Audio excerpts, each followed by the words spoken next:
I was saying, it's your boy Rico from StreetScores, and the Washington Commanders just signed a huge offensive tackle earlier today. We got to break down where he comes from. How old is he? Does he have some potential to him? Is he a potential starter? At the very least, can he be a Cornelius Lucas replacement who we lost to free agency? And in the second half of this video, we'll be breaking down the fact that wide receiver Noah Brown, who is re-signed, is officially 100% healthy according to reports. And of course, we got to break down who Noah Brown is and why he's going to be potentially very impactful in this receiver room. And also, I want to do an entire wide receiver room outlook and breakdown to see what we currently have and are we good enough with what we currently have without any additional major moves to take this into the regular season, postseason, and go on a Super Bowl run. But before we dive into everything, make sure you stiff arm that like button, stiff arm the subscription button, and stiff arm the bell next to that subscription button so you get notification each and every time I release an informative and opinionated video just like this one. Make sure you stay tuned to all of the content. Really appreciate y'all for supporting the videos.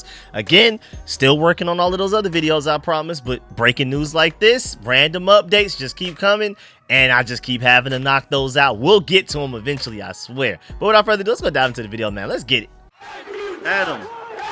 Adam.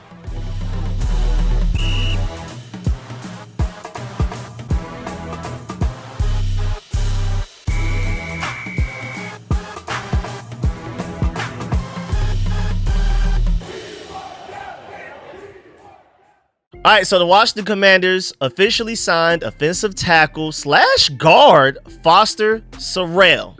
And just to let you know, he's only 26 years old. He is 6'6", 322 pounds. Again, I'm going to re-emphasize now, especially with the fact that we added another huge guy to the trenches. They were not playing about the trenches this offseason. They were sick and tired of last year getting bullied on both sides of the ball, especially defensively in the trenches. That defensive line couldn't stop the run at all. We were dead last in the NFL. They were like, all right, bet. Say less. We're going to bring in a bunch of run stoppers. We brought in like 5 or 6 defensive linemen that all are at the very least good at stopping the run. Some of them are great at stopping the run. And then a lot of the offensive linemen that we've added are big, huge. Nate Herbig was big. Now we have Sarell also really big. And then shouts out to the fact that he's only 26 years old. So maybe there's still some potential there. Now to just do a quick dive into his history. He was originally signed by the Baltimore Ravens as an undrafted free agent from Stanford University after the 2021 NFL draft where he went undrafted. He was on the Ravens and Giants practice squads his rookie season before getting signed by the Chargers. And he didn't get any playing time until his second season when he started 3 games but appeared in 7. He's been a backup basically since, and then appearing in 28 more games, but he was not re-signed for a second year with Jim Harbaugh. Jim Harbaugh got there last year, saw how he was, and was like, 1 year is enough. We can move on from this guy, let him go to another team. So Jim Harbaugh did not like what he saw. But this guy spent the past 4 years with the Chargers in total. In the last 3 years, he started 3 games and appeared in 35 total. But he only played 40 offensive snaps last season. So this is not like a Nate Herbig who was literally projected like on track to being a starting center for the Steelers. But then he got hurt like late August and then never ended up playing in the regular season. And then the Steelers, I guess, cut ties with him. For some reason, I would have kept him around. Again, he was supposed to be the Steelers' starting center. Now we brought him in as backup in depth, but that is not Foster Sarell. Again, he only played 40 offensive snaps last season. You got to go more so look at like his 2023 and 2022 seasons to get a better feel of like what he could potentially do on a field. Jim Harbaugh, I guess, did not like the guy. First year head coach of the Chargers this time around, and then the guy only gets 40 snaps the first year Jim Harbaugh's there, and then they cut him the second year. Jim Harbaugh does not like him. And then, so now, of course, I immediately asked, okay, so can this guy be like a Cornelius Lucas replacement? Well, first of all, Cornelius Lucas is the better player, and even on top of that, like snaps wise, Cornelius Lucas played 318 snaps at left tackle last year, 139 snaps at right tackle, and technically 7 snaps at tight end according to Pro Football Focus is like a third tackle on the field type of thing. But that's compared to a guy who last year, Foster Sarell, only played 16 snaps again to 318 Cornelius Lucas left tackle snaps. And then he played 13 snaps at right tackle compared to Cornelius Lucas's 139. But he did play 11 snaps at right guard. This is a guy that has, maybe he's not as good as a Cornelius Lucas, like actually on the field talent wise. But whereas Cornelius Lucas has experience at left tackle, right tackle, Foster Sarell does come with some left tackle, right tackle, and guard as well. So maybe that's the slight advantage that he has. But if you ask me, who would I prefer, Cornelius Lucas or Foster Sarell? Of course I would pick Cornelius Lucas in a heartbeat without even really blinking or thinking about it. I mean, even asking Pro Football Focus. I mean, the guy had 250 total snaps in 2022, then 48 total snaps in 2023, and then again only 40 in 2024. But the year that he had his most snaps, 250, the guy had his worst Pro Football Focus grade with a 44.6, but it's not like it got much better after that, because again, in only 48 offensive snaps, which a team could really just play in one game. This guy barely played the last 2 years, so I really want to make sure y'all realize how little this guy has played since 2023. But 48 snaps in 2023, 48 overall grade, and 2024 only 40 snaps with a 53 overall grade, but technically he's been improving bit by bit, even though he's barely played. And then most recently in 2024, only with 40 snaps. I really want to emphasize how very little he played, but at the same time, Pro Football Focus felt like in the very few snaps that he did play, he gave you a 59.2 pass blocking grade, which is almost about average. So I'm a little surprised there. So we can hope he's somehow like a Cornelius Lucas replacement, as like a best case scenario if everything possible goes right, but I don't have much hope in that, honestly. But he can still be a quality swing tackle backup, even if he isn't as good as Cornelius Lucas, because I feel like, honestly, Cornelius Lucas is like, if you're talking about in terms of swing backup tackles, Cornelius Lucas is elite. He's not an elite tackle, but he's an elite backup, I would say, and I don't think Foster Sarell is necessarily that. I mean, of course, ideally, Foster never plays in the game for us ever because our offensive line stays perfectly healthy throughout the season, but we already know how the NFL works. It's really hard to do that. And because Trent Scott has already shown that he could be a good third tackle on the field, like when he caught that touchdown pass from Jaden Daniels against the Bengals, I mean, I just don't necessarily see a situation where Foster Sarell would ever step onto the field unless there's an injury. And then even on top of that, even if there were an injury, we're going to talk about soon how I'm not even sure if he would be next in line to play tackle if there were an injury to Laramie Tunsil or Andrew Wiley, who to me are our starting tackles. Again, I have Brandon Coleman at starting left guard, like I've been saying. But if there was a time that Foster had to play for us because we had that many injuries, like several people have gotten hurt, would we be okay? Well, looking back at his time with the Chargers, again, he primarily played right tackle with a small amount of snaps at left tackle, and then he's also played a little bit of guard.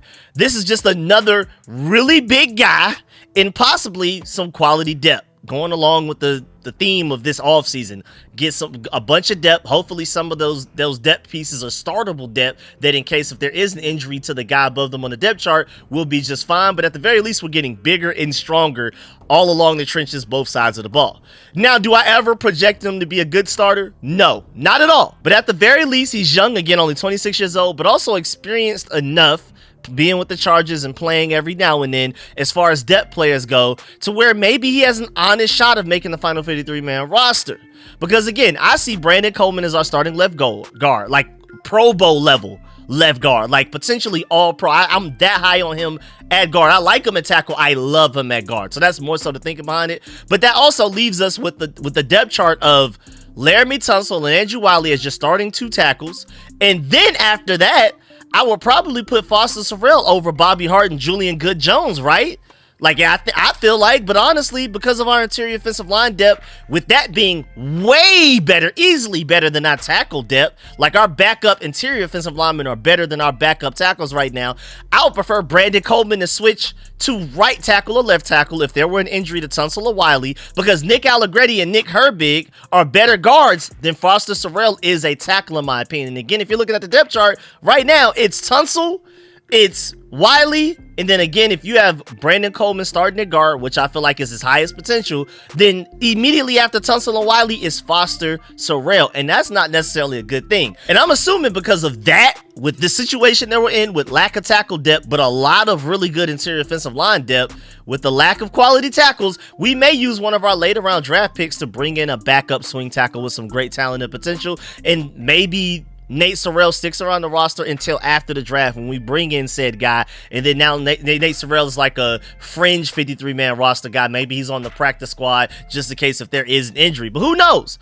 Because maybe he could turn into this player on an every down basis. Foster Sorrell, him at right tackle for the Chargers, is who he can officially become with Bobby Johnson and Anthony Lynn's influence and coaching. But I'm not gonna lie, this is a cherry pick though, but we're cherry picking to see like maybe this is the hit version of him that Anthony Lynn, Bobby Johnson, but also most notably Cliff Kingsbury can get out of him. Because going back and speaking of Wiley real quick, taking it back to Bobby Johnson and Anthony Lynn, even though I don't see a super high ceiling for Foster Sorrell, maybe Cliff Kingsbury, after doing a great job of hiding Andrew Wiley's weaknesses with scheme and play calling, maybe he could do the same exact thing with Foster Sorrell. Why would those three not be able to elevate Foster's play as well? Like, I'm not saying he'll become a Pro Bowler or a good starter or anything like that, but the huge advantage of having an elite coaching staff is that you can reasonably expect or realistically hope, whichever way you want to look at it, that this coaching staff will get the best out of players and get it out of them more often than other coaching staffs to get more consistent play out of them as well. Plus, you can't tell me that Jaden's elite mobility doesn't help as well. I mean, first of all, you allow less sacks on the stat sheet because Jaden escapes a bunch himself that a tackle would have normally allowed if the quarterback was slower. But also, defenses rush at quarterbacks with elite mobility differently than they rush after slow quarterbacks. Let me just break it down real quick. Long story short, defensive linemen are more times than not allowed to pin their ears back and try and run right past offensive tackles because Jaden will just simply run inside and escape for a big first down up the middle B gap or something like that. So edge rushers typically can't even unleash their full pass rushing potential because they have to stay disciplined and patient, playing with their eyes up. Where's Jaden Daniels at any given moment, which means that our tackles aren't even getting the very best versions of an edge rusher's attack plan every single down like most teams' offensive tackles have to deal with. Again, Jaden Daniels makes it to where opposing edge rushers have to take it down a gear or two because they have to stay aware. Is Jaden Daniels this way? Is Jaden Daniels this way? Whereas if he was just an immobile quarterback, they would just go do whatever they got to get past the tackle and worry about it later. Also, shouts out to Resh Manuel. Last thing here on Foster Sorrell, he brings up a good point. Like Nate Herbig signed a few days ago, Foster Sorrell played on Stanford's offensive line under the offensive coordinator, now Commanders quarterback coach Tavita Pritchard. And Pritchard also recruited both of them to Stanford. So there goes that strong connection. I'm willing to bet money. Shouts out to Resh Manuel for that. The reason that we brought in Nate Herbig and Foster Sorrell was off of the Tavita Pritchard recommendation, and then Adam Peters, Cliff Kingsbury, all of those guys probably reviewed the tape and was like, yeah, let's give him a shot. Let's see what happens. Now moving on to the second half of the video, it is being reported through all of the burgundy and gold insiders, Commanders insiders, John Com, Nicky Javal, all of those people, that apparently wide receiver Noah Brown is not only fully cleared, but he's also been fully cleared for at least 2 weeks. Remember, he hurt his kidney last season, like kidney. We're not talking about a rib. We're not even talking about like any type of normal injury that you typically see, like a strain or an ankle or something. We're talking about a kidney, y'all. And before the injury, Noah Brown was leading the league in pass interferences drawn. It's nice to have that back. Or how about the fact that he was on pace for around like 700 receiving yards? And he had some inconsistent games in there, even including the Bears Hail Mary game where he had some pretty ugly drops before the most important catch of his life. But the Commanders haven't had a complimentary 700-yard receiver as a second option, at least to Terry McLaurin, since Terry McLaurin's been drafted. It's been a long time. Like, take a look on the screen right now. Now, granted, bad quarterback play also applies to this, but at the same time, I mean, this is just sad because this is with Jaden Daniels in 2024 it's just no complimentary receiver to a Terry McLaurin. You see Kelvin Harmon in 2019, 365 passing yards, receiving yards. 2020, you had Cam Sims with 477. 2021, you had Adam Humphries with 383. 2022, you had 656 from Curtis Samuel. That's the best out of this entire list. Then you also had Curtis Samuel, 613 in 2023. So Curtis Samuel is by far the best wide receiver two that Terry's ever had since he's been drafted in 2019. And then most recently, you had Olamide Zaccheaus for 506, because again, we're not counting Zach Ertz, we're talking about wide receivers purely. So that's why having a fully healthy Noah Brown the entire season plus a Deebo Samuel is going to be big time for, at the very least, to help Terry McLaurin have a more successful season, to where defenses aren't completely focusing on stopping him. All of this hype, Quinyon Mitchell is a good corner. I'm not trying to take anything away from him, but you saw what happened whenever they were actually on an island. Eagles fans ignore the fact that they always shifted safety help and extra DB help towards Terry McLaurin's side whenever we played them, especially in the NFC Championship game, to where Terry's never open because there's like 2 or 3 guys focused on stopping Terry. And then now Jaden Daniels and Terry McLaurin is just like, can somebody else please force some attention to another receiver, or another receiver step up while everybody's paying attention to Terry McLaurin? So that's why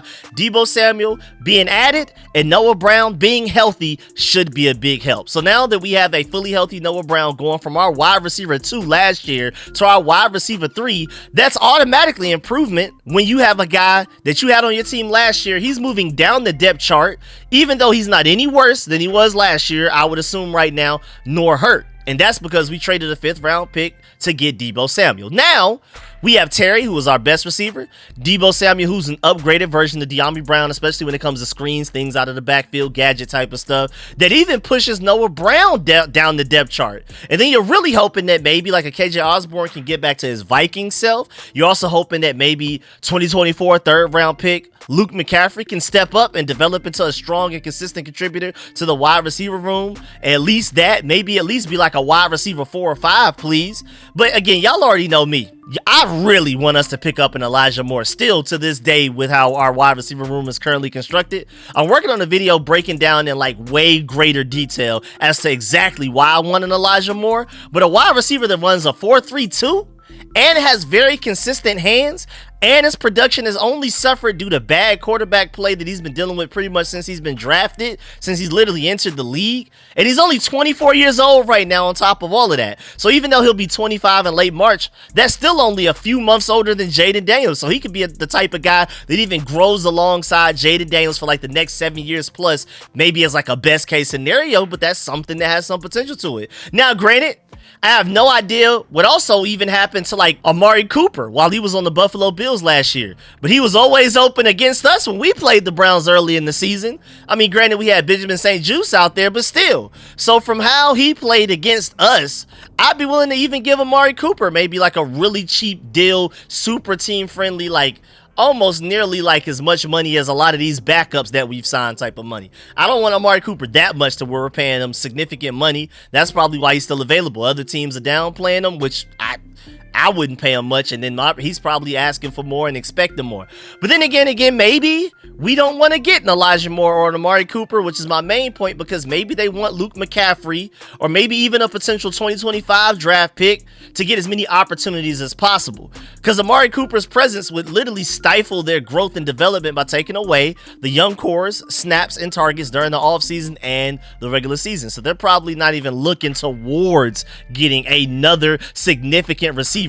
Like, they're probably done with the receiver group as it stands. And when I say done, I mean not adding any notable names like through free agency, like Elijah Moore and Amari Cooper, or drafting a guy within the first 4 rounds that has a really strong chance of actually making the roster and an impact on this team.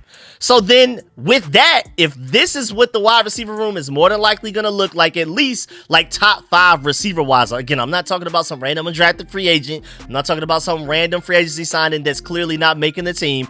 If the receiver room is for the most part exactly what it is right now going into the regular season, I'm not gonna lie, I'm pretty content with that. I'm pretty content with this wide receiver room right now. It may not necessarily be in contention for the best wide receiver room in the NFL. Like, nobody's gonna bring up our wide receiver room in those type of debates. But at the very least, it's way better than it was in 2024. Because again, in 2024, Noah Brown was your definitive wide receiver 2. In 2025, he's your wide receiver 3 at best. And that's still the same exact guy. No current injury, fully recovered, and I don't perceive that he has any regression in talent or skill. I mean, he's only 29 years old, so I'm not expecting him to be worse last year. He's only moved down the depth chart because you added that much better of a weapon in Deebo Samuel. So I'm excited, man. I'm really excited. I think Terry McLaurin will finally have the help that he's been looking for. It's not like a definitive wide receiver 2 like a T. Higgins. Deebo Samuel isn't like a pure wide receiver, but at the very least, he's another weapon that defenses have to account for, and I think that matters a lot. That's going to be very impactful. That's going to make Jaden Daniels' jobs easier, and even Noah Brown. Speaking of him going from wide receiver 2 to wide receiver 3, now he's going to go from cornerback 2 to cornerback 3, so it should be even easier for him to go out there, get open, and produce as well. So again, I'm pretty high on this wide receiver group. I mean, it would be lovely if we could still go. Again, I'm screaming, please go get Elijah Moore. But if we end up with this one going into the regular season and all of that type of stuff, I'll be all right. I think it's just fine because, most importantly, it's better than it was last year for Jaden Daniels, and he took you all the way to the NFC Championship with Olamide Zaccheaus and Jamison Crowder and Luke McCaffrey, who was barely contributing. Imagine a KJ Osborne who finally reaches his Vikings potential now that he officially has an entire offseason to learn the offense. Wouldn't be surprised if he steps up and surprises people. Noah Brown, who's again going from wide receiver 2 to 3. You add Deebo Samuel. I'm pretty excited. It's not the best case scenario, but there's only but so much you can fix in one offseason, and we definitely need to prioritize edge rusher and running back coming up in this draft, and you can maybe even argue corner or safety as well, but wide receiver is one of my lower priorities right now. Me personally, I feel like we're just fine. It would be different if we had no idea. Like if Jaden Daniels were in this draft and he were about to be a rookie this year, we hadn't already seen what he did last year, carrying a well below average wide receiver group all the way to the NFC Championship, then maybe I would be screaming, yes, we definitely need another true serious threat at the wide receiver position. But I've seen Jaden Daniels do more with less than what he has right now, so I think he'll be just fine, and we can prioritize wide receiver in the 2026 offseason if that's what it takes. Or if we go into the season and these guys are disappointing, maybe you trade for one before the trade deadline. We'll see, who knows. But again, I'm content for where we are right now. Just go get me Elijah Moore and I would be ecstatic about it. But yeah, man, that's the end of this video. Please get in the comment section. Let me know if you have everything discussed in the video. Please still follow that like button, still follow the subscription button, still follow the bell next to that subscription button so you get notification each and every time I release an informative and opinionated video just like this one. Make sure you stay tuned to all of the content. Really appreciate y'all. If you made it this far in the video, you are the GOAT. I salute you. Of course, let me know how you feel about us signing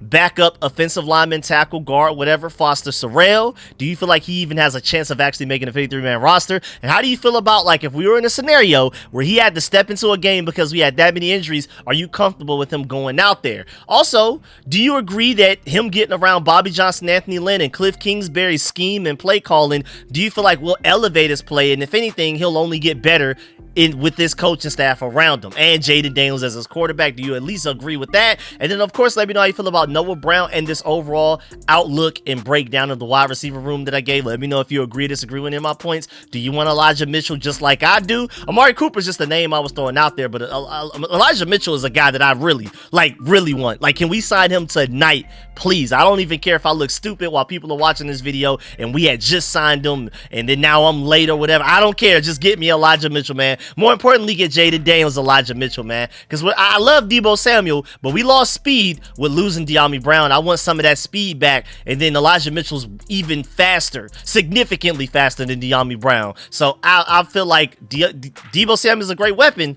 but give me some more speed to go along with Terry McLaurin. Because right now, Terry McLaurin is our only true speed. So I would love to go ahead and add an Elijah Mitchell to kind of be another speed demon on the other side the defenses have to worry about. So either way, again, let me know if you agree or disagree with any of my points. Really appreciate y'all. Leave a like on the way out. I'm going to catch y'all later.